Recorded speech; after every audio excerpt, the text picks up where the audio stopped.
future, this place.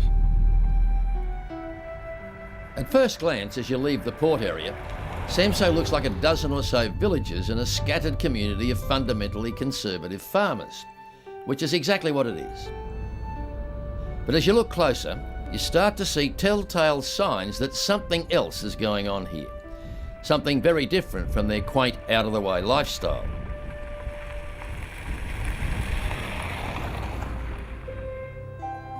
We've been living here for 26 years. Erik Andersen is a long-time Sam singer, as the locals call themselves.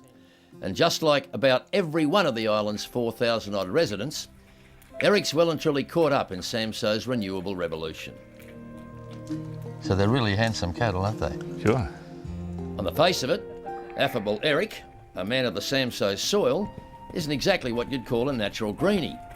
But his gut has always pointed him in an environmentally friendly direction. So now, thanks to the island's self-imposed green technology, these days, Erik uses zero fossil fuels, he says, in both his daily life and his farm work.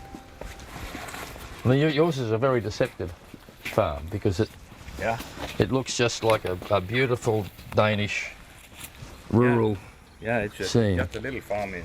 Except when you get here. And what's that? That's solar panels, water-based for heating the house. Right. And the little one is solar panels, and they are making electricity. Uh-huh.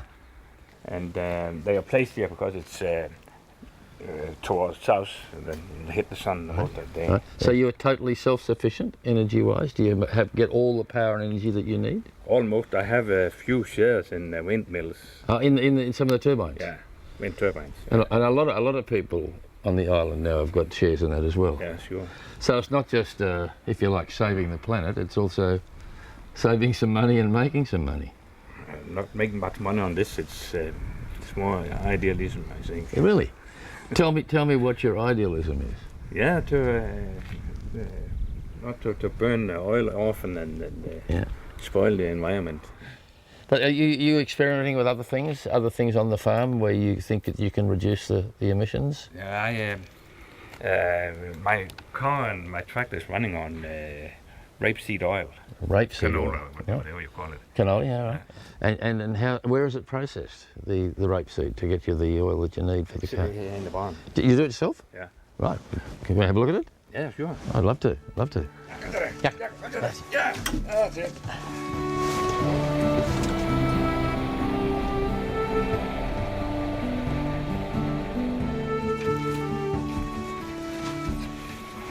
I mean, this is your rapeseed plan, yeah?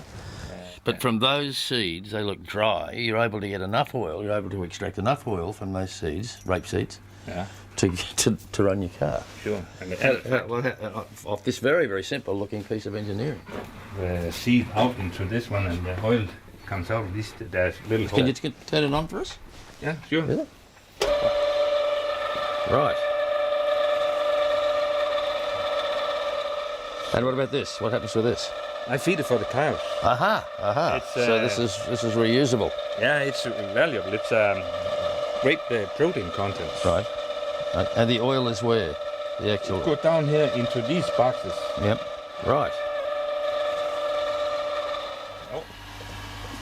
Running your tractor with that stuff is doing no harm to the environment. Just to know that CO2 is picked up by the rape plant again. Right. Really, does it? But it actually. Recycling.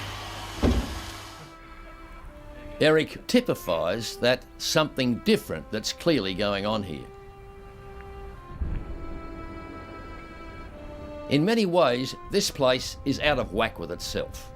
On the one hand, it's remote, old-world beauty and timeless simplicity, like this fishing village, Ballon.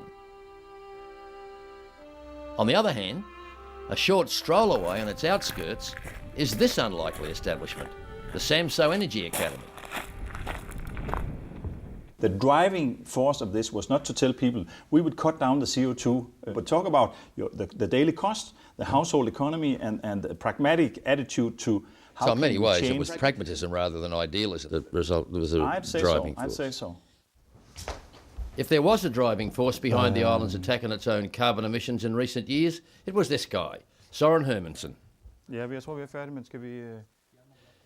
Soren's the director of the academy. He got involved 12 years ago when Samso entered a competition to create Denmark's greenest, most renewable community. And it won. And that's when things began to change. You should think local and act local. Yeah. And forget about the global. Because, I mean, we live in a community, in a world of communication. If somebody living in an apartment building is doing something significant, that will be spread all over the world in no time. So instead of thinking globally, think lots of locally. Yeah. Once they got a guaranteed price for electricity, the wind turbines became viable, but they still don't come cheap.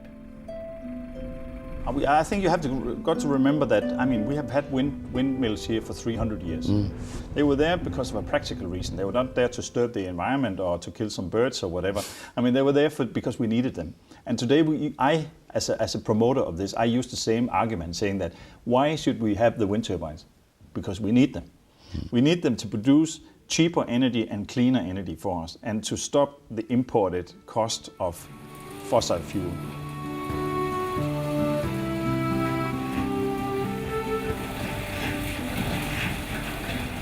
But the Soren-driven revolution to make Samso CO2 neutral didn't stop with the mighty wind turbines. It spread. And now includes all sorts of things renewable in its anti-carbon armoury. Like this biomass heating plant for the district, one of many that have sprung up using the co-op model. You've got very conservative rural people like Erik, who we talked to yesterday, right, to turn around, get rid of all their old habits. How did you do it? You have to remember that we are the farming community is an old co-op unity. They have this cooperation in them, and they have made co-op dairy factories, co-op slaughterhouses, co-op farm. So they're used to working together. Yeah, they have to. We think we're leaders of our own life. I think we have this independent thinking, but we also know we're part of a system. So we work in cooperation with the system.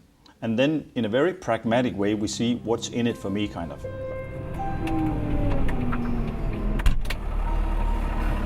This climate here on the island is a little bit better because we have the sea all the way around. Moen Mahler, a Christmas tree grower and seller, is one Samsinger who's privately making a decent kroner as a carbon-busting convert. As well as his clever Chrissy tree operation, in summer, Moen grows strawberries and blackberries, two very seasonal crops. But now he can make money all year round from this, a massive tower with revolving blades.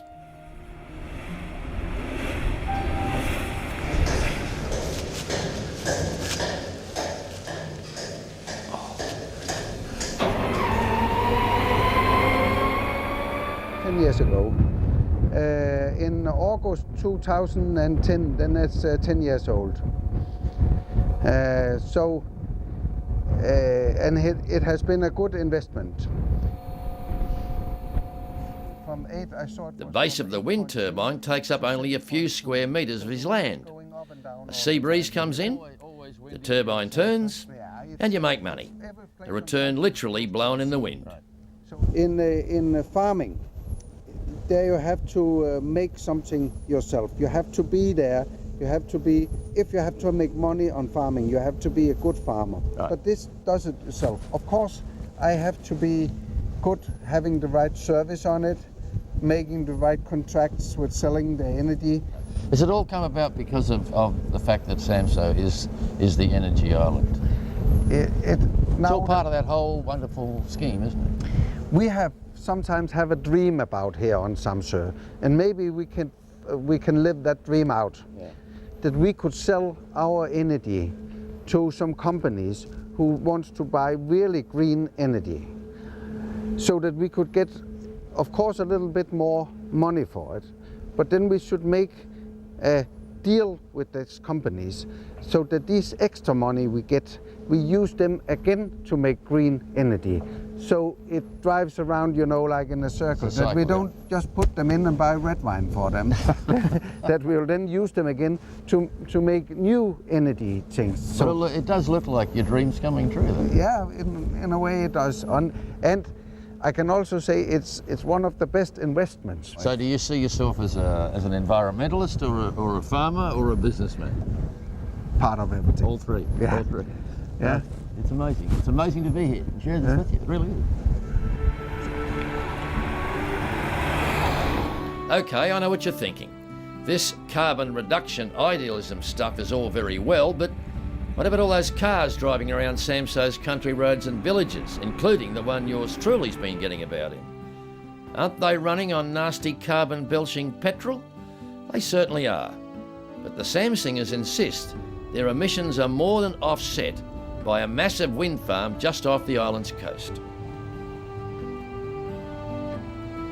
Now, the wind turbines are obviously, offshore and onshore, obviously vital to the whole exercise. Yeah, they are right vital. They are the biggest producers, and they are that is the number one technology in supporting renewable energy to the system. We are harvesting the wind, and then we're producing green electricity, and we feed it into the national system. So Because you do have, what, about 40% more than you need?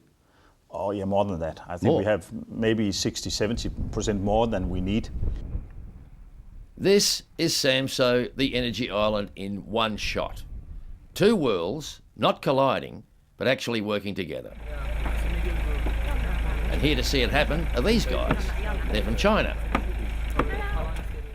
It's fair to say that tiny Samso, with its big ideas, has caught not just ours, but the world's attention. Every year, they tell us, hundreds of climate change policymakers and activists visit this so-called Isle of Plenty. So you use the pipes to transfer this power to different areas? Yes, you have this plant. It's actually quite simple. You have the solar panels, and they produce heat. In the global scheme of things, of course, Samso's carbon footprint is insignificant.